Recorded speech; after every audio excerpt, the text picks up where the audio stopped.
नमस्कार शेतकरी मित्र हो. पीक विम्याच्या संदर्भातील अतिशय एक ब्रेकिंग न्यूज आपल्यासमोर घेऊन आलेलो आहे आणि 31 जिल्ह्यातील फक्त याच महसूल मंडळांना मिळणार आहे 2023चा पीक विमा.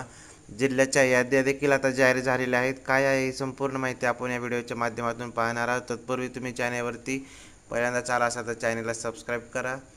चला तर पाहूया. शेतकऱ्यांच्या कष्टाचे फळ म्हणजे आपल्या तर हाती मिळणारे अन्नधान्य, फळे व भाज्या होत.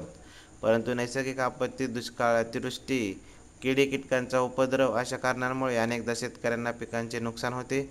अशा वेळी शेतकऱ्यांचे आर्थिक नुकसान भरून काढण्यासाठी पीक विमा योजना हे उपयुक्त ठरत असते.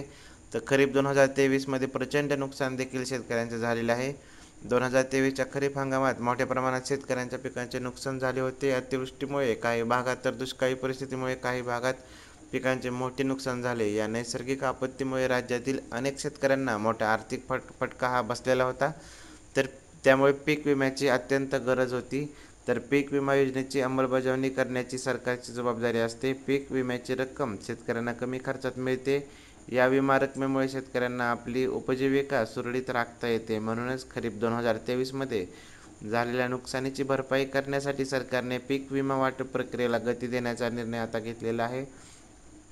तर पीक विमा वाटपाची प्रक्रिया काय आपण थोडक्यात जाणून घेणार आहोत. तर राज्य सरकारने खरीप हंगामातील 75% पीक विम्याचे वाटप करण्याचा निर्णय घेतलेला आहे. हे वाटप 34 जिल्ह्यातील निवडक महसूल मंडळामध्ये करण्यात येणार आहे. कापणीच्या अंतिम अहवालानुसार जर कोणत्या जिल्ह्यात 50%पेक्षा कमी शेतकऱ्याचे नुकसान झाले असेल तर त्या मंडळातील शेतकऱ्यांना पीक विमा हा वाटप केला जाईल.